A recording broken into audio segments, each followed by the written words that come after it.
Ya, teman-teman, hari ini kita akan membahas terkait dengan array ya.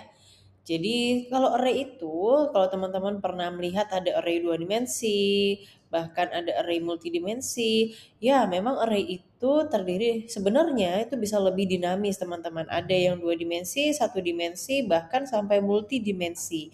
Dan mungkin kalau teman-teman familiar pernah mendengar array list, itu merupakan juga salah satu perkembangan dari array yang lebih dinamis lagi, teman-teman. Ya, nah kalau kita ngomong satu dimensi, teman-teman, itu memang array ini dia merupakan suatu tipe data yang di dalamnya banyak kumpulan-kumpulan data, bisa lebih dari satu datanya, dan juga kalau satu dimensi ini tipe datanya harus sama, teman-teman. Ya, jadi array sendiri itu kumpulan banyak data dengan tipe data yang sama. Jadi kalau string ya semua 10 data atau 1000 data itu bertipe string.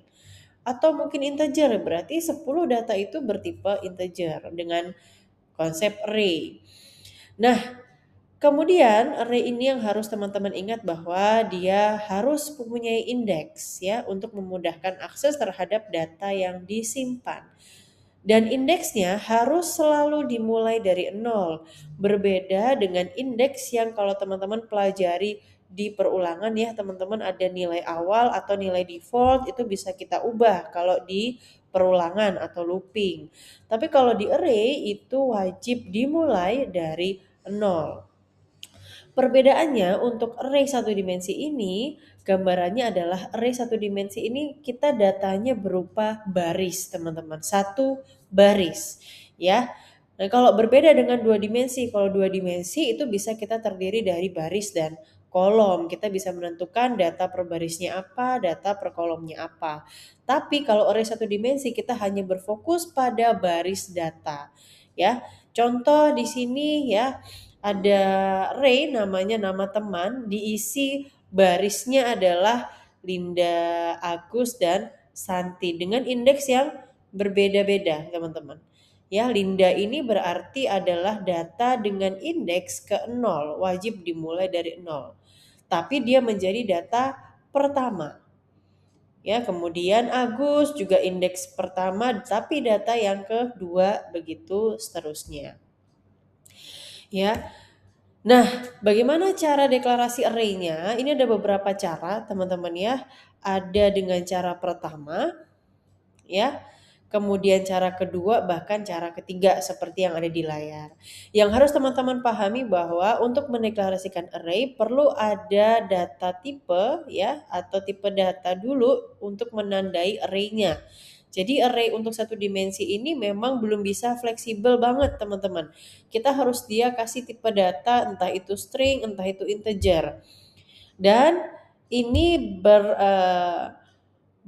berkaitan dengan per datanya atau per variabelnya, teman-teman. Misalkan NIM atau nama mahasiswa deh, misalnya nama mahasiswa. Nah, kita harus kasih tipe datanya apa? Misalnya string. Nah, kita kasih array-nya namanya mahasiswa, nama mahasiswa ya.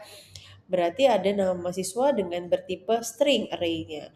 Maka kita bisa isi nama mahasiswa ini tadi itu dengan banyak data tergantung kita settingnya seperti apa.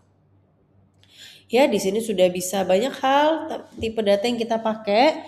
Ya, bisa integer, bisa byte, bisa double, bisa float ya, dan banyak macam.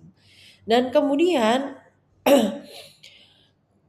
cara yang pertama dan kedua ini ya biasanya kita akan mulai eksplorasi itu nanti mungkin lebih banyak ketika kita bisa menggunakan method atau function prosedur. Nah, kita lebih banyak mungkin akan implementasi di sana, teman-teman. Tapi tidak menutup kemungkinan kalau teman-teman mau mencoba dengan cara deklarasi yang pertama dan yang kedua.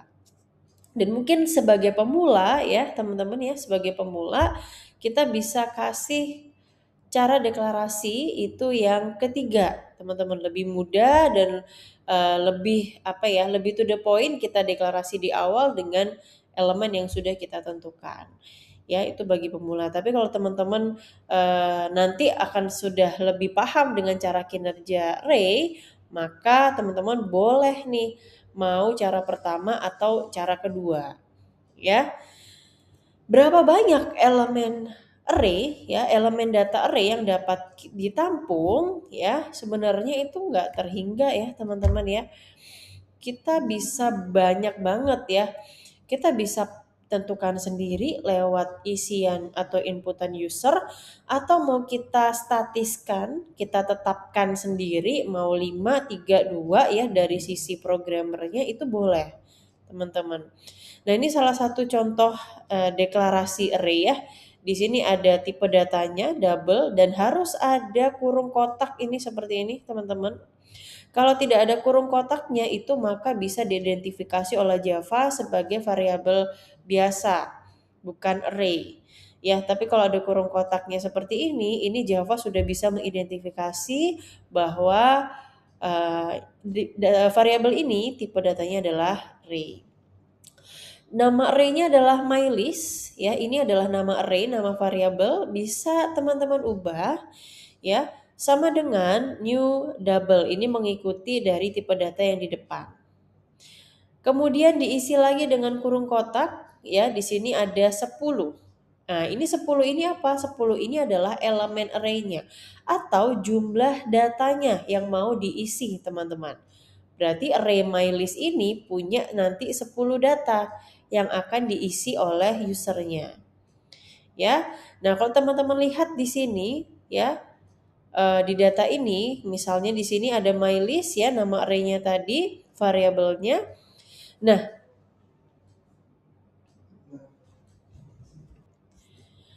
ini nanti di gambarannya teman-teman, jadi array ketika dimulai dari indeks 0, nah kita bisa mengisi angkanya 5,6, indeks ke-1 data kedua kita bisa isi datanya 4,5 dan seterusnya. Nah, ini namanya elemen value. Ya, jadi nilainya dari setiap elemen data array. Ketika kita butuh coba cetak atau print elemen array yang indeksnya nomor 5 misalnya. Indeksnya nomor 5, maka dia akan mencetak 34,33. Ya. Jadi ini adalah jumlah elemen datanya 10, kemudian elemen value-nya itu adalah nilai dari setiap elemen yang kita masukkan. Oke. Nah, sebenarnya cara mengisinya juga ada banyak cara, teman-teman. Ya, ini cara pertama, ini kalau kita sebut ini masih secara statis ya. Tidak bisa dinamis, tidak bisa mengikuti apa keinginan user karena sudah ditentukan datanya. Yang indeks ke-0 namanya Linda, nggak bisa diubah ya. Santi ngubahnya harus lewat coding, bukan lewat inputan user. Ini cara yang pertama. Bisa seperti ini. Nah, nanti teman-teman tinggal mengisi seperti yang di atas atau mau diisi langsung setelah deklarasi variabelnya menggunakan kurung kurawal. Nah, ini juga bisa. Hanya saja ini adalah cara statis, teman-teman ya. Cara 1 2 ini adalah statis. Kemudian yang ketiga kita bisa dengan looping, teman-teman. Ya. Nah, kita bisa dengan menggunakan perulangan kalau datanya itu mungkin banyak ya. Misalkan lebih dari 5 atau mungkin dengan inputan dari user, inputan bebas dari usernya. Mau diisi apa itu kita bisa pakai cara yang ketiga. Ya. Dan ini adalah contohnya ya. Kalau kita mau print array, ya kita bisa print dengan memanggil nama array-nya, kemudian kita pilih indeks keberapa yang mau kita print. Itu adalah beberapa cara yang bisa teman-teman lakukan.